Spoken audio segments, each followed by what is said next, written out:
सुदृढ शरीरातच सुदृढ विचार वास करतात. या सुविचाराला साकार करत 10 जानेवारी रोजी ब्राह्मण विद्यालय चरई येथे क्रीडा महोत्सव अत्यंत उत्साहपूर्ण आनंदी वातावरणामध्ये संपन्न झाला आहे.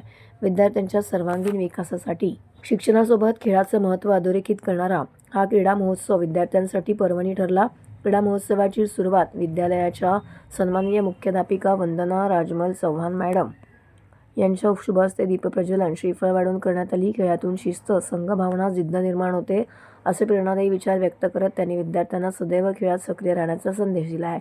या महोत्सवात नेमबाजी, चेंडू फेकणे, ग्लासांचा मनोरा लावणे, दोरी उड्या, संगीत खुर्ची, वस्तू जमा करणे, चमचा लिंबू, बाटलीत पाणी भरणे, धावती अशी विविध वैयक्तिक स्पर्धांसह लंगडी यांसारख्या सांघिक स्पर्धा घेण्यात आल्यात. प्रत्येक स्पर्धेमध्ये विद्यार्थ्यांनी उत्स्फूर्त सहभाग नोंदवत आपली चपळता, कौशल्य, आत्मविश्वास दाखवून दिला आहे. कार्यक्रमास विद्यार्थी, शिक्षक वृंद तसेच मोठ्या संख्येने पालक उपस्थित होते. पालकांनीही विद्यार्थ्यांचा उत्साह दाद देत टाळ्यांच्या गजरामध्ये खेळाडूंना प्रोत्साहित केले. खेळ हे केवळ विजयासाठी नसून जीवनात हार-जीत स्वीकारण्याची शिकवण देतात, याचा प्रत्यय या महोत्सवातून आला.